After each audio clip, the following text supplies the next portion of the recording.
Another expose on questionable expenditure in a public institution. The Auditor-General Edward Ouko believes that some of the expenditures at KIMC were not done in line with the law.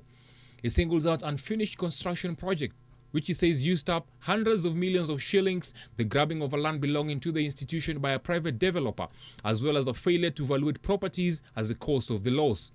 An examination of accounts of the institution, says Ouko, revealed that while its documents showed that the properties it owned were valued at 2.3 billion shillings, no valuation had been done.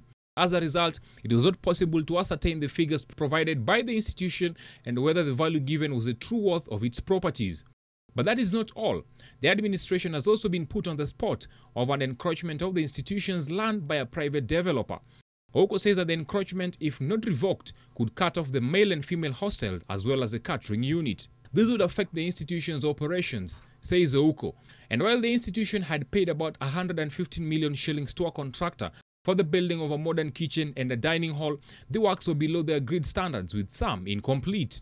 As such, says Ouko, it was impossible to ascertain whether the institution got value for its money. While Ouko argues that the inconsistencies in the financial statements could be blamed for the loss of the billions of shillings, the institution has maintained that it had accounted for all the shillings sent to them.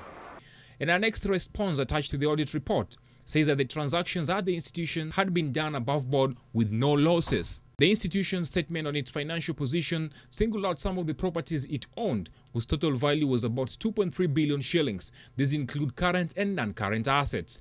The non-current assets are the properties, plant and equipment, as well as the tangible assets. Silas, NTV.